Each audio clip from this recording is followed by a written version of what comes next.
حامدا ومصليا ومسلما أما بعد فأعوذ بالله من الشيطان الرجيم بسم الله الرحمن الرحيم يا أهل الكتاب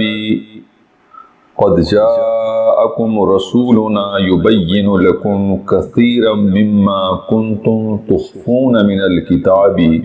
ويعفو عن كثير قد جاءكم من الله نور وكتاب مبين صدق اللہ العظیم۔ امام اہل سنت مولانا احمد رضا خان فاضل بریلوی علیہ رحمہ و رضوان حضور سید کائنات صلی اللہ علیہ وسلم کی تشریف آوری کے تعلق سے قصیدہ نوریہ میں فرماتے ہیں، صبح طیبہ میں ہوئی بڑھتا ہے باڑا نور کا، صبح طیبہ میں ہوئی بڑھتا ہے باڑا نور کا، صدقہ لینے نور کا آیا ہے تارا نور کا۔ ابھی جو میں نے قرآن کریم کی آیت کریمہ بعد خطبہ تلاوت کیا ہے، اللہ عز و جل اس آیت پاک میں، یہ آیت پاک سورہ مائدہ کی 15ویں آیت ہے۔ اللہ عز و جل اس میں کتابیوں کو خطاب فرما رہا ہے، یعنی اہل تورات، اہل انجیل جو یہودی تھے اور نصرانی، ان کو خصوصی طور پر اللہ تعالی مخاطب بنا رہا ہے۔ چنانچہ ارشاد باری تعالی ہو رہا ہے، یا اہل الکتاب، اے کتابیو، قد جاءکم رسولنا،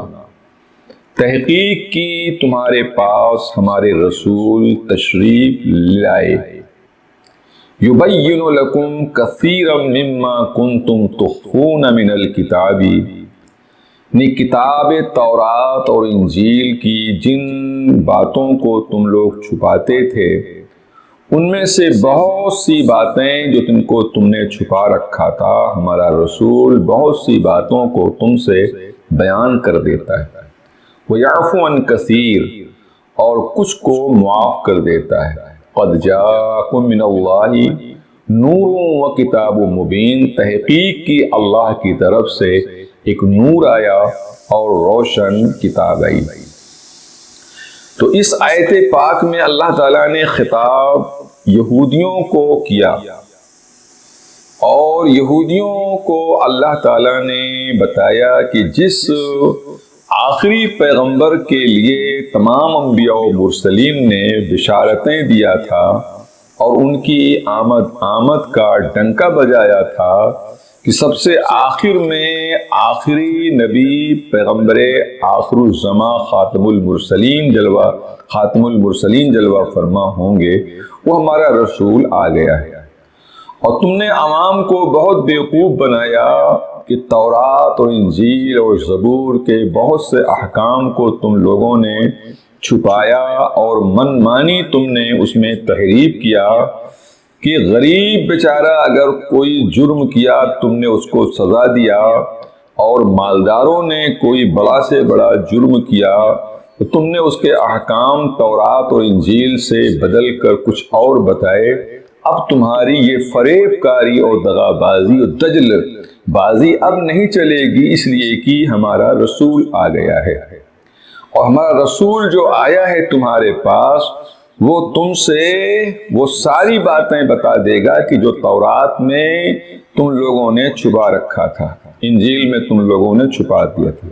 تو بہت سی باتیں کو میرا رسول بتا دے گا، میرا رسول سے کوئی چیز مخفی نہیں ہے، چھپی نہیں ہے۔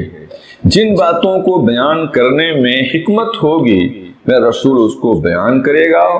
اور جس میں حکمت نہیں ہوگی اس کو میرا رسول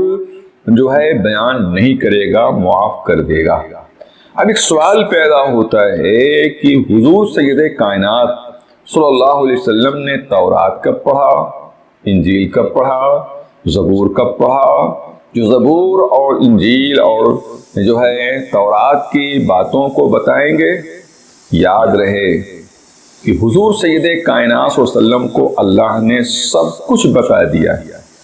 دنیا میں جتنی علوم ہیں، فنون ہیں، زبان ہیں، اور جتنی کتب سماویہ نازل ہوئی، وہ خواہ تورات ہو، انجیل ہو، زبور ہو، اور کتب اور صحف ابراہیم اور صحف موسیٰ ہو، ان سب کا علم اللہ تعالیٰ نے اپنے نبی کو عطا فرمایا ہے۔ سب کا علم اللہ تعالیٰ نے اپنے نبی کو عطا فرمایا ہے۔ اور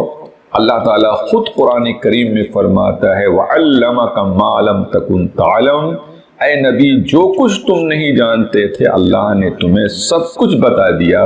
وَكَانَ فَضْلُ اللَّهِ عَلَيْكَ عَظِيمًا، اور تم پر اے نبی صلی اللہ علیہ وسلم اللہ کا بڑا فضل ہے۔ اسی لیے کسی شاعر نے بڑی پیاری بات کہا ہے، حضرت کا علم علم لدنی تھا اے امیر، حضرت کا علم علم لدنی تھا اے امیر، حضرت وہیں سے آئے تھے لکھے پڑھے ہوئے۔ تورات و انجیل اور زبور تو حضور کی آمد سے پہلے یہ کتابیں آسمان سے نازل ہوئی تھیں، اس کا علم تو ہے ہی ہے۔ اور قرآن مقدس جو حضور سید کائنات صلی اللہ علیہ وسلم کی بعثت اعلان نبوت کے بعد جس کا نزول ہوگا، قرآن مقدس، آپ قرآن مقدس کو آپ دیکھیے کہ الحمد سے کہ الف سے لے کر والناس کی سین تک جتنے احکام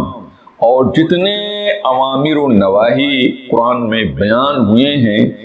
حضور نبی کریم صلی اللہ علیہ وسلم کی یعنی 40 سالہ زندگی اعلان نبوت سے پہلے جو ہے، اس میں سے سرکار کی کسی ایک دن کی، کسی ایک لمحے کی زندگی قرآن سے ہٹ کے نہیں ہے۔ تو معلوم یہ ہوا کہ جیسے اللہ کے رسول نے 40 سالہ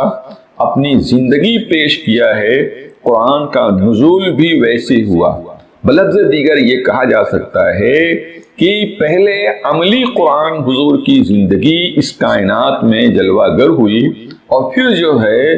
قرآن ایک ناطق آیا، الفاظ اور کلمات اور کلام میں جو ہے اللہ تعالیٰ نے کلام فرمایا اس طریقے سے۔ اور اگر ایسا ہوتا کہ حضور کی زندگی ماضی میں جو 40 سالہ کی زندگی تھی، اگر اس میں سے ایک واقعہ بھی قرآن کے خلاف ہوتا تو کفار مکہ تانا دیتے کہ بتائیے کہ ان کے قرآن میں یہ لکھا ہے اور ان کی زندگی تو پہلے یہ تھی، طنز کرتے اور لوگوں کو ورغلاتے اور دجل و فریب کرتے۔ اس لیے اللہ کے رسول صلی اللہ علیہ وسلم کو اللہ تعالیٰ نے اپنے رسول کو علم لدنی عطا فرمایا کہ اللہ کے رسول تشریف لائے ہیں تو سب کچھ پڑھے لکھے، حضرت کا علم علم لدنی تھا اے امیر، حضرت وہیں سے آئے تھے لکھے پڑھے ہوئے۔ اللہ تعالیٰ نے اس آیت پاک میں خصوصی طور پر کتابیوں کو مخاطب بنایا۔ کیوں؟ بات کیا ہے؟ اصل میں بنسبت مشرکین مکہ کے یا مشرکین جو ہے مدینہ کے جو ہے یہود اور نصرانی، چونکہ اہل کتاب تھے، اور اہل کتاب جو تھے وہ حضور کے بارے میں تورات اور انجیل میں جو کچھ وہ پڑھے لکھے تھے اس کے مطابق ایک دم حضور کی شکل، صورت، شباہت اور حضور کا طور طریقہ اور انداز سب کچھ ایک دم تورات اور انجیل میں جو حضور کے صفات بیان ہوئے تھے ایک دم اس کے مطابق تھا۔ اس لیے حضور کو پہچاننے میں یہودی ذرا سے بھی جو ہے یعنی مطلب کہ پریشانی ان کو نہیں تھی۔ تورات پڑھے تھے، تورات میں نبی آخر الزمان خاتم پیغمبران کی جتنی صفات بیان ہوئی تھیں وہ ساری صفتیں حضور کے اندر وہ پائی جاتی تھی۔ اس لیے اللہ تعالیٰ نے فرمایا کہ کفار مکہ، قریش مکہ یہ اگر ایمان نہیں لاتے ہیں تو یہ تو امی ہیں، یہ تو غیر کتابی ہیں، ان کے پاس تو پہلے سے کوئی نالج نہیں ہے، کوئی علم نہیں ہے۔ ارے تمہارے پاس تو نالج ہے، علم ہے، اور وہ نالج ایسا ہے جس نالج کے مطابق، اس علم کے مطابق حضور میرا محبوب دنیا میں جلوہ گر ہوا ہے، لہذا تمہیں تو ایمان لانے میں جو ہے تعامل نہیں کرنا چاہیے۔ چنانچہ یہی وجہ ہے قرآن نے کہا یعرفونہ کما یعرفون ابناءہم، حضور کو اہل کتاب ایسے نبی جانتے تھے جیسے اپنے بیٹوں کو جانتے تھے، بلا تردد اور بغیر شک کے کہ میرا بیٹا ہے، بلکہ اس سے بھی زیادہ حضور سید کائنات صلی اللہ علیہ وسلم کی نبوت و رسالت کو پہچان گئے تھے، مگر ہٹ دھرم اتنے تھے کہ سب ایمان نہیں لا رہے تھے۔ قرآن کریم میں اللہ تعالیٰ نے جو ہے وعید فرمائی کہ اگر یہ لوگ ایمان نہیں لائیں گے ان کے چہرے مسخ کر دیے جائیں گے، ان کو چہرہ بدل دیا جائے گا، اور جو ہے ان کے آگے کا حصہ پیچھے کر دیا جائے گا، اور ایک بندر اور خنزیر بنائے جائیں گے۔ چنانچہ بعض علماء یہود جب انہوں نے اس آیت کو سنا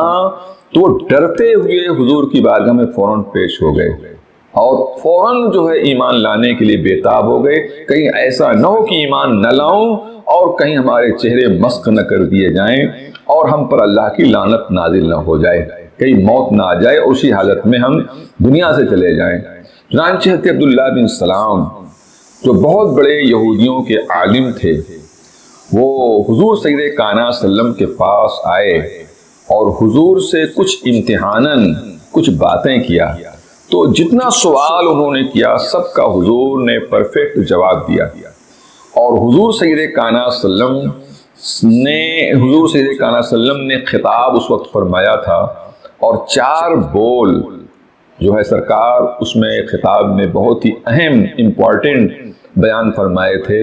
اس سے حضرت عبداللہ بن سلام بہت متاثر ہوئے، چنانچہ وہ 4 بول یہ تھے۔ حضور نے فرمایا افشوا السلام وَأَطْعِمُوا الطَّعَامَ وَصِلُوا الْأَرْحَامَ وَصَلُّوا بِاللَّيْلِ وَالنَّاسُ نِيَامٌ، یعنی افشوا السلام، سلام کا پرچار کرو، سلام کو بڑھاؤ، سلام کو پھیلاؤ، سلام جو ہے جہاں تک ہو سکے زیادہ سے زیادہ سلام کو رواج دو، اور پھر سرکار نے فرمایا وَأَطْعِمُوا الطَّعَامَ، اور لوگوں کو کھانا کھلاؤ، وَصِلُوا الْأَرْحَامَ، رشتے کو برقرار رکھو، اور وَصَلُّوا بِاللَّيْلِ وَالنَّاسُ نِيَامٌ، اور رات میں جب لوگ سو رہے ہوں تو اس وقت اٹھ کر نماز پڑھا کرو۔ یہ 4 بول عبداللہ بن سلام نے نبی کے خطاب میں جب سنا تو وہ پکار اٹھے کہ اور کہنے لگے کہ میں نے حضور آپ کو دیکھا تو اول نگاہ میں نے پہچان لیا کہ آپ ایک دم حقیقی طور پر اللہ کے پیغمبر ہیں، اللہ کے رسول ہیں، اور یہ چہرہ جھوٹے کا چہرہ نہیں ہو سکتا ہے۔ چنانچہ سچے دل سے حضرت عبداللہ بن سلام نے پڑھ لیا اشہد ان لا الہ الا اللہ واشہد ان محمدا عبدہ ورسولہ۔ حضرت عبداللہ بن سلام جب اسلام لائے اور مومن ہو گئے تو آپ نے حضور سے فرمایا کہ یا رسول اللہ، میں یہودیوں کو بہت بڑا عالم ہوں اور پشتینی عالم ہوں، یعنی ہمارے ابا اجداد اور ہم حضرت یوسف علیہ السلام کے خاندان سے ہیں، ہمارا بڑا احترام یہودی لوگ کرتے ہیں، مگر جب ان کو معلوم ہوگا کہ میں مومن ہو گیا ہوں، مسلمان ہو گیا ہوں، تو یہ درپے آزار ہوں گے اور یہ بدتمیزی پر آمادہ ہوں گے، ذرا سے ان کا آپ امتحان لے لیجئے۔ چنانچہ آپ بلوائیے یہودیوں کو اور مجھے آپ چھپا دیجئے، پھر پہلے آپ میرے تعلق سے یہودیوں سے پوچھئے کیا کہتے ہیں، اور پھر اس کے بعد میں باہر آ جاؤں گا، پھر دیکھیں کیا ان کی صورتحال ہوتی۔ چنانچہ حضور سید کائنات صلی اللہ علیہ وسلم نے حضرت عبداللہ بن سلام کو چھپا دیا اور یہودیوں کو بلوایا اور یہودیوں سے پوچھا کہ آپ نے عبداللہ بن سلام کیسا شخص ہے؟ تو ان لوگوں نے متفقہ طور پر یہ کہا ہوا عالمنا، ہوا سیدنا، ہوا ابن سیدنا، وہ ہمارا آقا ہے، مولا ہے، ہمارا سردار ہے اور ہمارے سردار کا بیٹا ہے۔ ہوا عالمنا و ابن عالمنا، وہ ہم میں سب سے بڑا عالم ہے اور ہمارے سب سے بڑے عالم کا بیٹا ہے۔ تو حضور نبی کریم صلی اللہ علیہ وسلم نے فرمایا اچھا عبداللہ بن سلام کا اتنا تم لوگ احترام کرتے ہو، اتنا مانتے جانتے ہو، اگر عبداللہ بن سلام ایمان لائے ہوں تو کیا تم لوگ بھی ان کی تبعیت میں ایمان لاؤ گے؟ کہا ایسا ہو ہی نہیں سکتا ہے کہ وہ ایمان لائیں، وہ تو یہودیوں کے بہت بڑے جھنڈا بردار ہیں، مذہبی امور کے پیشوا ہیں، وہ کیسے ایمان لائیں گے؟ تو حضور نے کہا نہیں، اگر وہ ایمان لائیں تو تم ایمان لاؤ گے؟ یہ لوگ کہنے لگے نہیں، وہ ایمان لا ہی نہیں سکتے ہیں۔ چنانچہ اتنا سننا تھا کہ عبداللہ بن سلام باہر نکل کر آ گئے اور یہودیوں کے سامنے آ گئے اور کلمہ پڑھنے لگا، اشہد اللہ الہ الا اللہ واشہد ان محمدا عبدہ ورسولہ۔ اب وہی یہودی جو حضرت عبداللہ بن سلام کی تعریف کر رہے تھے ابھی چند سیکنڈ پہلے، لمحہ پہلے، اب وہی برا بھلا کہنے لگے۔ اتنے ہٹ دھرم تھے یہودی، ہمیشہ یہودی ہٹ دھرمی پر آمادہ تھے۔ اس لیے اللہ تبارک تعالیٰ نے خطاب کیا کہ اے یہودیو، کوئی اور ایمان لائے تو نہ لائے، مگر تمہیں تو ایمان لانا چاہیے۔ تم نے تو جو تورات میں پڑھا تھا اس کے مطابق میرا محبوب ایک دم ساری صفات کا حامل ہے، اب کون سی چیز تم کو ایمان سے مانے ہے؟ تو اس کا خلاصہ یہی ہے کہ یقیناً وہ پہچانتے تھے، جیسے اپنے بیٹے کو پہچانتے میرا بیٹا، ایسے سرکار کو پہچانتے تھے، مگر ان کے جو چودھری علماء تھے، جو چودھری علماء تھے، بڑے علماء تھے، وہ سوچتے تھے کہ اگر ایمان لاؤں گا تو نظر و نیاز جو ہمیں عوام سے ملتی ہے یہ ختم ہو جائے گی، تو اپنی چودراہٹ کو، اپنی نظر و نیاز کو برقرار رکھنے کے لیے حضور پر ایمان نہیں لاتے تھے۔ مگر جانتے ہیں آپ، اللہ تبارک تعالیٰ نے تہدید کیا سخت الفاظ میں کہ اگر ایمان یہودی نہیں لائیں گے تو ان کے چہرے مسخ کر دیے جائیں گے۔ چنانچہ اس جب آیت کریمہ نازل ہوئی تو بہت سے علماء یہود ایمان لائے تھے۔ اللہ تعالیٰ نے فرمایا قد جاءکم نور من اللہ نور و کتاب مبین، تحقیق کی اللہ کی طرف سے ایک نور آیا ہے اور روشن کتاب آئی ہے۔ تو نور سے مراد اللہ کے رسول ہیں اور کتاب مبین سے مراد قرآن مقدس ہے۔ تو اللہ تعالیٰ نے اپنے نبی کو اس آیت پاک میں نور فرمایا ہے اور قرآن کو کتاب مبین فرمایا ہے، اور ظاہر سی بات کسی بھی کتاب کو پڑھنے کے لیے نور کی ضرورت ہوتی ہے، نور بصارت بھی چاہیے اور نور کتاب بھی چاہیے۔ لہذا اللہ کے رسول صلی اللہ علیہ وسلم کو جب تک کوئی شخص کما حقوق نہیں جانے مانے گا، ایمان بھی رسالت نہیں رکھے گا، تب تک وہ قرآن کو بھی نہ پڑھ سکتا ہے، نہ سمجھ سکتا ہے، نہ اس کے مفہوم کو اخذ کر سکتا ہے۔ اللہ تبارک تعالی ہم سبوں کو قرآنی ہدایت سے سرفراز فرمائے، اور اللہ تبارک تعالیٰ کی اس مقدس کتاب کو پڑھنے کی، سمجھنے کی، حضور کی محبت کے طفیل اللہ تعالیٰ ہمیں سلیقہ اور شعور بخشے۔ وآخر دعوانا الحمد للہ رب العالمین۔